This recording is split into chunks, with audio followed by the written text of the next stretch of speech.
Hey everyone, welcome to Weld.com to another great episode. Today we're going to be building a kayak stand for the one and only great camera guy.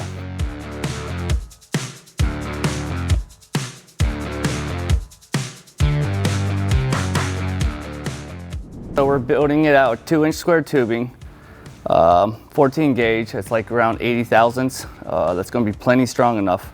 So we're only going to make this about 4.5 feet tall. Heavy one is going to be about a foot off the ground, so you don't have to lift it up high, hurt his back or anything. And this lighter one he's going to throw up on the top of the, about a foot down from the top of the 4.5 feet of the post. So we got our T right here. We're just basically building a T. That's it. The straight edge of the T, that's going to take most of the weight. So that's going to be longer.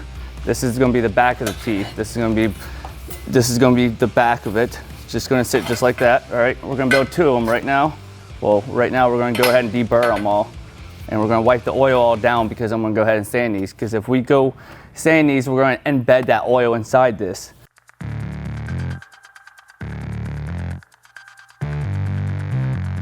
I used a stringer bead wire wheel from Ferg for deburring the outside. Then I used our half round coarse file from Ferg. That's what I did the insides with.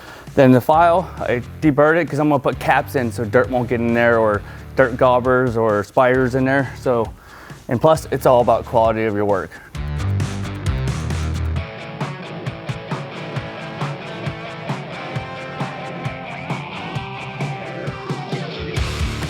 You guys first see me doing this with the sides with a sander. That was a flat pad, so there's no interface pad, so I changed it over to a Brillo pad, as the camera guys say, or a Scotch-Brite red one.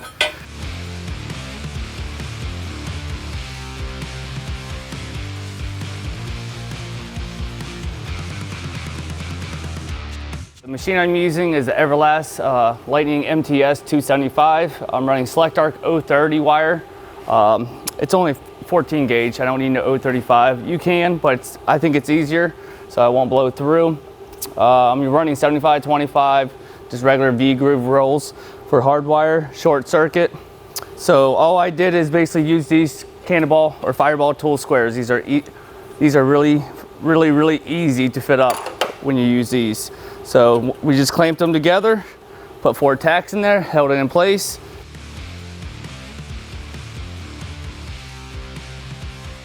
What I just cut out is for the horizontal beam or horizontal brace. So we're going to bolt this on to the vertical pieces, basically the base where we just made the T's. There's going to be a vertical piece going up, and it's going to hold them 2 bases together.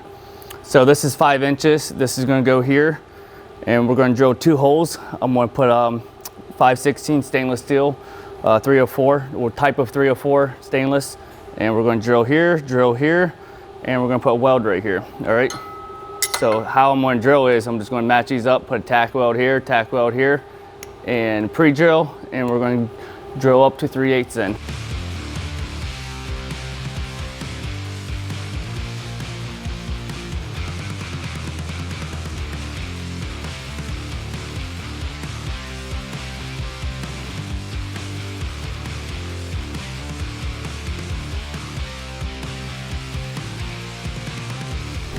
So we got these all tacked up. I just worked off the center on these plates. We laid out the line, measured 1 inch over from the center on both sides of the center line.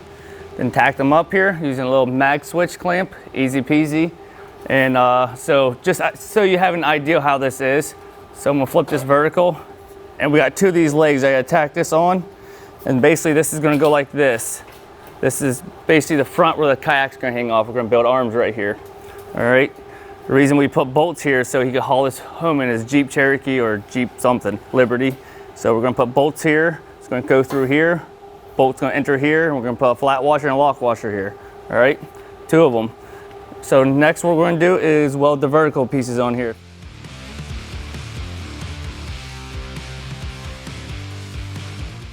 I just cut out gussets off the plasma. I didn't want you guys to watch me cut plasma again. You probably watched it 100 times. So I got these all cleaned up. Just use the Ferg wire wheel. I don't want to put no scratches in this because I'm laying paint on there. Every scratch you put in, every scratch you got to basically take out.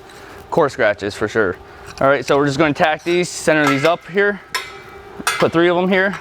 I just had whatever metal I had laying in scrap. I didn't want to cut no new pieces up. It's a little overkill, but hey, we're building this for free, so no big deal. So all we're going to do is mark center lines on here, 1 inch. That's the middle of the tube. The tube is 2 inches.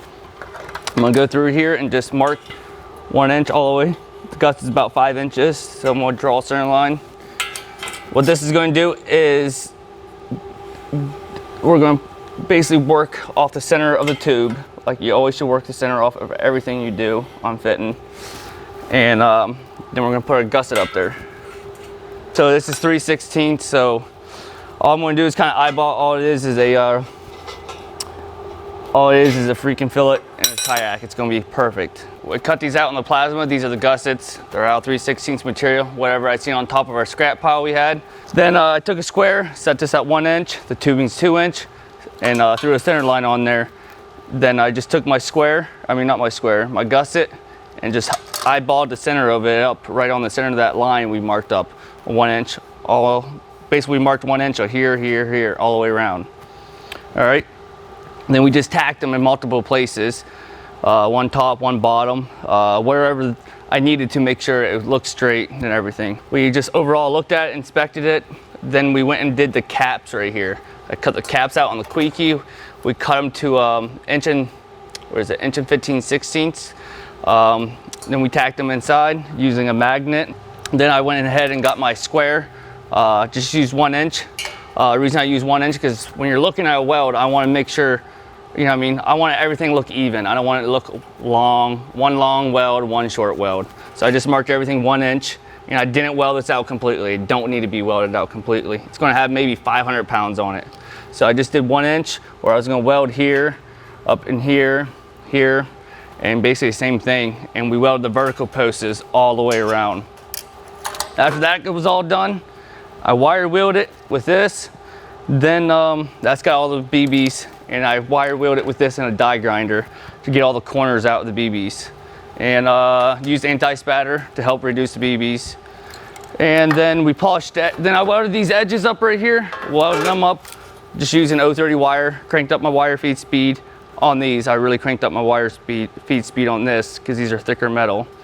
Then basically just welded this out, grinded it with 80 grit right here, a really flat disc, because I don't want no deep grooves in it, disc or concave. I just kind of cleaned that up with 80 grit. Then I took the polyfan. Polyfan. It's got 180 grit. Then I just kind of cleaned it up so the scratches wouldn't show through the primer. We drilled our holes for the horizontal beam. Basically found the center of the tube, measured it, center of our holes, marked them, center punched them, and drilled them through. Done with both posts. Let's go mount this and let's see how it looks.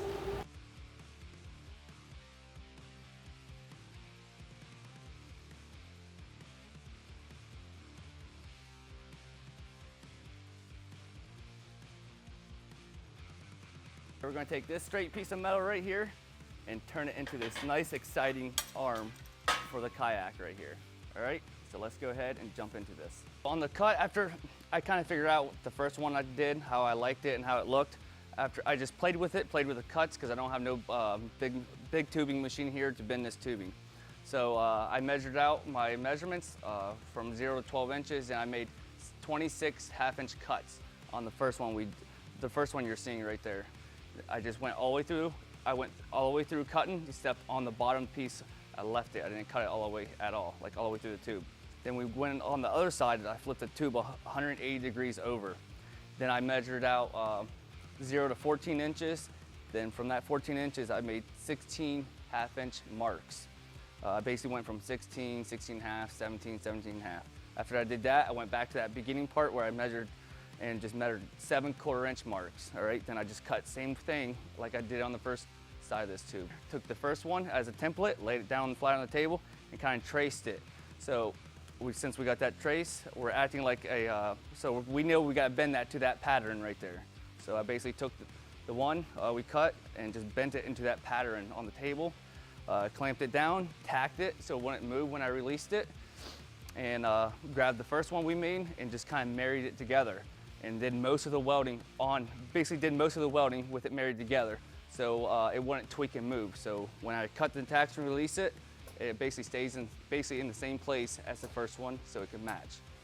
So basically the only next step is basically weld it out completely and blend all these lines in. But where there's a tight gap here, well, we want to make sure we get penetration and burn through. There's a couple ways you could do this. Increase your wire feed speed up, since it's such a thin wire. Or you could increase it so much and like burn through a little bit, or burn through. But I like to do both. Increase my wire feed speed up and take a thin cut-off wheel and kind of just make little deep notches in here, or deep lines in here. So I know I'm penetrating into the base metal, and this will hold a kayak or hold more weight.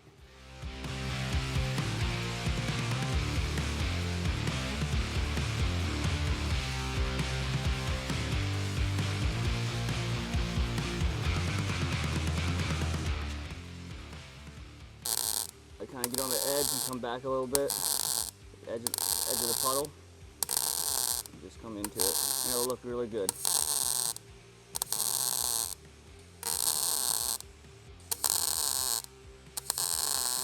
The goal is just to fill these. All I'm doing is basically letting this fill up. Then we're going to just continue down. I'm just walking this back and forth. Nice and easy. All right, yeah, see, it comes out. It looks all right when you pulse. It looks good. Like that. You know, I mean, this is where I started blowing through. It's fine. We're just going to, later on, we're just going to fill this all up and no one's going to know.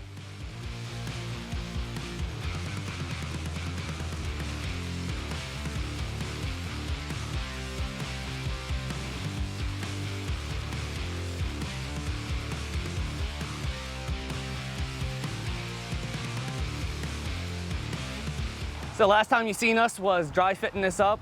So I went and wax and grease removed all of this, Scotch-Brite it, get all the dull spots off, make sure the primer sticks.